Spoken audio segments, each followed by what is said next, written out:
ಅವ್ರು ಎಲ್ಲಿರ್ತಾರೆ ಸಂಪೂರ್ಣವಾದಂಥ ಒಂದು ವಿಶ್ವಾಸ ಆಶಯ ಇದೆ. ಭಾರತ ಟೀಮು ಪಾಕಿಸ್ತಾನವನ್ನು ನಿರಾಯಾಸವಾಗಿ ಸೋಲಿಸುವ ಮೂಲಕ ಎಲ್ಲ ಕ್ರೀಡಾಭಿಮಾನಿಗಳಿದ್ದಾರೆ, ಅವರೆಲ್ಲರೂ ಕೂಡ ಸಂತೋಷ ಮಾಡ್ತಾರೆ ವಿಶ್ವಾಸ.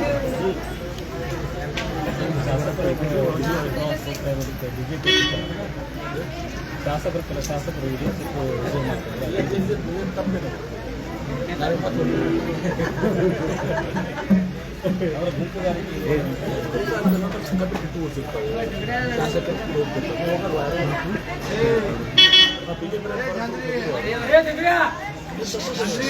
ವೈಯಕ್ತಿಕವಾಗಿರೋದು ಪೊಲಿಟಿಕಲ್ ಯಾರು ಹೋಗ್ತಾರೆ, ಗುಂಪುಗಾರಿಕೆ ಮಾಡ್ಕೊಂಡು ಯಾರು ಹೋಗ್ತಾರೆ, ಕಮಿಟಿ ಅದು ಆ ವೈಯಕ್ತಿಕ 4 ಮಂದಿ ಸ್ನೇಹಿತರು ಕೂಡ ಹೋಗ್ಬೋದು. ನಾನು ಬೇರೆ ಬೇರೆ ಹೋಗ್ತಿರ್ತೀನಿ. ನೆಕ್ಸ್ಟ್ ಜರ್ಮನಿ ಹೋಗಿದ್ದೀನಿ.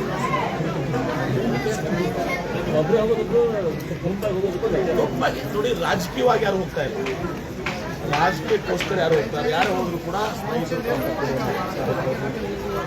ಅದನ್ನು ಕೂಡ ಈಗ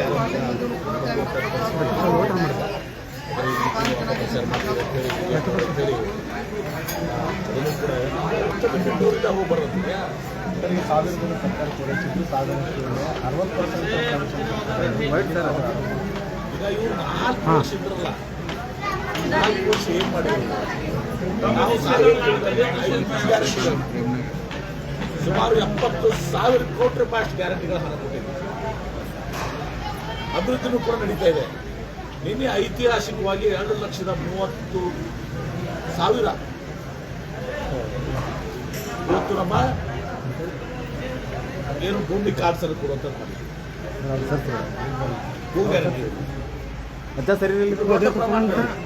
ಕೃಷ್ಣ ಬೈರೇಗೌಡರು ನಿನ್ನೆ ಹೇಳಿದರು ಅಷ್ಟೆಲ್ಲ. ಕಳೆದ 7-8 ವರ್ಷದಲ್ಲಿ ಎಷ್ಟಾಗಿತ್ತು ಹಿಂದಿನ ಸರ್ಕಾರದಾಗೆಲ್ಲ, ಈಗ ಏನು ಮಾಡಿದ್ರು? ಇವ್ರು ಏನು ಮಾಡಿದಾರೆ ಬಿಜೆಪಿಯವರು? 4 ವರ್ಷ 3 ಮಂದಿ ಮುಖ್ಯಮಂತ್ರಿಗಳು ಬೇರೆ ಬೇರೆ ಆಗುತ್ತೆ. ಆ ಪಾಪ ವಿಜೇಂದ್ರ ಅವ್ರು ಹೇಳ್ರಿ, ಯಡಿಯೂರಪ್ಪ ಅವ್ರು ಗುರುತರು ಮಾಡಕ್ಕೆ ಬಿಟ್ಟಿಲ್ಲ. ನಮ್ಮ ಮುಖ್ಯಮಂತ್ರಿಗಳು ಸಿದ್ದರಾಮಯ್ಯನವರು 5 ವರ್ಷ ಆಗಿ ಈಗ ಮತ್ತೆ 2 ವರ್ಷ ಮಾಡ್ತಾ ಇದ್ದಾರೆ. ಯಡಿಯೂರಪ್ಪ ಬಿಟ್ಟರೆ 2 ಸಲ ಪೂರ್ತಿ ಟರ್ನ್ ಮಾಡಕ್ಕೆ ಹೋಗಿರಲಿಲ್ಲ. ಸ್ವಲ್ಪ ಸರ್ ನಮಗೂ ಭಾಳ ದುಃಖ ಆಗಿತ್ತು. ಅವ್ರು ನಾವು ಸ್ಟೇಟ್ಮೆಂಟ್ ಕೊಟ್ಟವನೇ ನೋಡಿರಲ್ಲ, ಗೊತ್ತಿಲ್ಲ. ಹೀಗಾಗಿ ಈ ಬಿಜೆಪಿ ಅಂತ ನಾವೇನು ಕಲಿಬೇಕಾಗಿದೆ. ಗ್ಯಾರಂಟಿ ಟೀಕೆ ಮಾಡ್ತಿದ್ರು. ಪ್ರಧಾನಮಂತ್ರಿ ನರೇಂದ್ರ ಮೋದಿನೇ ಗ್ಯಾರಂಟಿ ಕಾಪಿ ಮಾಡ್ಯಾರ. ಕ್ವಶನ್ ಅಂಡರ್ಸ್ಟ್ಯಾಂಡ್ ಸುಳ್ಳುಗಳು ಅದೇ ಕೆಲಸ ಮಾಡ್ತಾರೆ. ಅವ್ರಿಗೆ ಪಾರ್ಲಿಮೆಂಟ್ನಾಗ ಹೋಗಿ ಕ್ವಶನ್ ಕೇಳಂತ ಹೇಳ್ರಿ, ಡಿಬೇಟ್ ಮಾಡಂತ ಹೇಳ್ರಿ, ಪೋಸ್ಟರ್ ಹಚ್ಚಕ್ಕೆ ಜನ ಅವ್ರನ್ನ ಆರಿಸಿ ಕಳಿಸಿಲ್ಲ.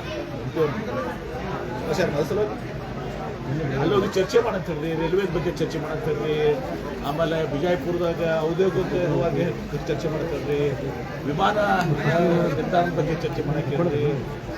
ಭಾಳಷ್ಟು ವಿಷಯಗಳಿದಾವೆ ಏನ್ರಿ. ಅದನ್ನ ಪಾರ್ಲಿಮೆಂಟ್ ಮೆಂಬರ್ ಆಗಿ ಆ ಕೆಲಸ ಮಾಡುತ್ತೆ ಅವ್ರಿಗೆ. ಪಾಪ ಅವ್ರು ಪಾರ್ಲಿಮೆಂಟ್ ಮೆಂಬರ್ ಆಗಿ ಪೋಸ್ಟರ್ ಹಚ್ಚದೆ ಅವ್ರಿಗೆ ಬಂದ್ರೆ ಈಗ ಅಂದ್ರೆ ಕೇಸರ ಕೊಟ್ಟ ಅನುದಾನಕ್ಕೆ ಯುಟಿಲೈಸೇಷನ್ ಸರ್ವಿಸ್ ಕೊಡ್ತಾ ಇಲ್ಲ ಅಂತ ಏನೂ ಗೊತ್ತಿಲ್ಲ. ಇನ್ನು ಸುಮ್ಮನೆ ಯಾರು ಕಳಿಸ್ಕೊಟ್ಟಿರ್ತಾರೆ, ಅವನು ಜೋಶಿ ಪೈಸೆ ಸರ್. ನಿನ್ನೆ ಮಾನ್ಯ ಡಿ ಸಿ ಕುಮಾರ್ ದೇಜೋಳ ಭೇಟಿ ಭೇಟಿ ಆದ ನಾ ಏನು ಹೇಳಬೇಕಾಗಿದೆ ಹೇಳಿದ್ದೀನಿ. ಅವ್ರು ತಮ್ಮ ಅಭಿಪ್ರಾಯ KPCC ಅಧ್ಯಕ್ಷರದಾರ, ಉಪಮುಖ್ಯಮಂತ್ರಿಗಳದಾರ. ಅವ್ರು ಹೋದಾಗ ತಮ್ಮ ಭಾವನೆಗಳನ್ನ ಹೇಳ್ತಾರ, ನಾವು ಹೋದಾಗ ನಮ್ಮ ಭಾವನೆಗಳನ್ನ ನಮ್ಮ ಇದನ್ನ ಹೇಳ್ತೀವಿ. ಹೈಕಮಾಂಡ್ ಮ್ಯಾಗೆಲ್ಲ ಹೇಳಿರ್ತೀವಲ್ಲ. ಸಿಎಂ ಕೂಡ ಅದನ್ನೇ ಹೇಳಿದ್ದಾರೆ, ಹೈಕಮಾಂಡ್ ಪಾಲ್ಯ. ಅವ್ರ ಬಗ್ಗೆ ಯಾವಾಗಲೂ ಹೇಳ್ತಾ ಇದ್ದೀವಿ. ಎಷ್ಟೆಲ್ಲ ಹೇಳ್ಬೇಕು ನಿಮಗೆ ಪದೇ ಪದೇ. ನಮ್ಮ ಬ್ಯಾಸತಿ ಬಿಟ್ಟಿದ್ದೀವಿ ನೀವು ಕೇಳೋದು. ನಾವೀಗ ನೋಡಿ, ನಮ್ಮೇನು ಕೇಳಕ್ಕೆ ಹೋಗ್ಬಿಟ್ಟಿದ್ದು ಲಾಸ್ಟ್ ಟೈಮ್.